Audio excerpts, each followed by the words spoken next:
right now. Right now. Yes. And so that other aspiration that I have perhaps to be moral. So the desire to be moral. Yes. Which is a faith-based desire. Yes. That will have a different compensatory in-kind effect. Correct. Occurring concurrently. Correct. And those two things can be occurring concurrently. Yes. So you can actually have concurrently something trying to correct your current condition and rewarding your desire for a future condition at the same time. Yes. With the same issue. Yes. Even. And this is where some people get a bit confused about it, of course, because they're not understanding how, firstly, current condition determines a lot of things, and desires or faith determines a lot of things.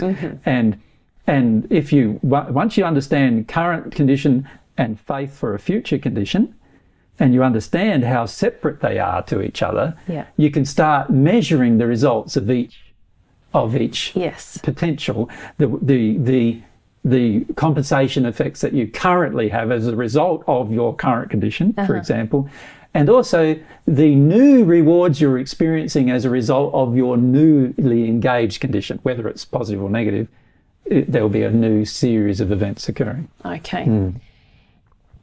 Just finally, so let's not talk about a physical action example now, but if it's very common that people who have low self-esteem, given they go to a psychologist and they're told your problem is your thoughts, you need to start thinking better about yourself, and you can change your thoughts and keep a journal of thoughts and replace those thoughts with other thoughts, the negative thoughts with more positive thoughts. And you and I have talked about this in private, to some degree that has a positive effect, but you always relate it to more of a truth-based. So, for example, me holding on to a negative idea about myself that came from my mother, that's not, if I continue to repeat that to myself, I'm not telling myself the truth about myself, am I? No. So it's not about just changing things on a whim. It's about having a feeling for truth, and then using my thought. So my desire, I guess I'm asking for clarity, is it my desire for the truth about the situation that then helps me to analyze my thoughts and to stop making as negative messages to myself? Or? I don't think it's just that. Often it's pain. Often pain motivates us to change. And so in most cases, a person who, in the example you gave, a person who visits a psychiatrist generally is feeling emotional pain, which is great. They're starting to feel the pain that they are having emotionally. Whereas a lot of people who refuse to go to a psychologist are refusing to see the pain they're in. So a person decides that I want to see the pain I'm in, but I'm not sure what the cause of that is, and they go to psychologists. Or I'm not coping with it. Yeah, and they go to psychologists and they start talking about their worth, and the psychologist might say, well, yes, you obviously from this, it demonstrates to me that you have a low sense of yourself, your own worth. Now, the trouble with a low sense of worth is it can come from many things, and one primary thing it comes from is being treated badly as a child in particular, or as you're growing up. Now, unless the psychologist focuses the attention of the person on how they've been treated badly, all the positive thoughts in the world won't release the emotions associated with how they've been treated badly. So they might every day engage a process of writing down positive thoughts about themselves, but unless they feel about how badly they've been treated and actually go through the emotions associated with how badly they've been treated, those thoughts will have very little positive outcome, because the underlying emotion still remains saying, I feel badly about myself. Now, feeling badly about yourself is a sin, and God's laws are trying to correct it. God wants you to feel good about yourself, in other words. And he's trying to correct that. You feel, if you feel bad about yourself, he will try to correct that through a lot of things, trying to correct your viewpoint of yourself.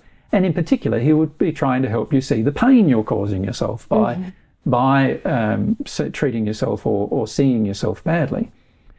Now, those pains come from things that happened in your past, which unless you release the emotional signature of, no amount of positive thinking is going to get you above them, right? And this is where we need to understand that the motivations emotionally, because they are not being released, are going to continue to have power until they're released. And therefore we're going to be in a negative compensation for refusing to release those emotions. So let's say I've been treated badly as a child, I was attacked and abused or whatever as a child, I now have quite poor opinion of myself as an adult. My refusal to grieve about the treatment, which is a refusal to do something God's way, which is a sin, which is something that needs to be compensated for, and the thing that we will be penalised for is that we'll have those emotions remaining within us, and they will dictate how I feel about myself. So if we loop back around now, because we're talking about the compensation in kind applying to all aspects of my existence, what is the compensation in kind for the thoughts? Because remember, we've said, no, if I have these positive thoughts, I will have an in-kind compensation. So it seems to me you're saying the compensation on the emotion supersedes the thoughts, or is it? I'm saying, like, complex? If you decide now, you go on to the psychologist, and the psychologist says, you think badly about yourself, and you go, yeah, I do. And now after that, there's highly likely you will start catching yourself thinking badly about yourself. Whereas before then you didn't. Right? There's a positive benefit now, or a positive compensation of the truth of the thought. In other words, you're now catching your negative thoughts and seeing how they are negative. You still may not know where they come from. And by just going, oh, I'm going to write down a heap of positive thoughts, it doesn't address where the negative ones came from, right? So I'm still not doing that. But at least now I can see, at least with my thoughts, that there is a problem of some kind here with my thoughts. Now, you could, if you decide to do nothing else than that, you'll have the reward of now seeing that your thoughts are problematic. So my in-kind compensation is that my thoughts are of a certain quality. I'm aware now that I'm having these negative thoughts about myself, and so and I know that something's wrong with them. I'm aware there's a problem with that, and so the in-kind compensation, I would logically say then, would be that I would grow more and more aware of the problem with my thoughts, because that seems to be an in-kind kind of a compensation. My thoughts of awareness are building more thoughts of awareness. Is that correct? Correct.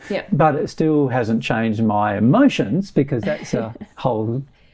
I've got to do that emotionally. Well, there's an in-kind compensation happening with the unfelt emotions. Correct. To foster more unfelt emotions. Correct. Which is... Or to protect your unfelt emotions and so forth. Yes. Which, in order to do that, you have to stop feeling emotions. Correct.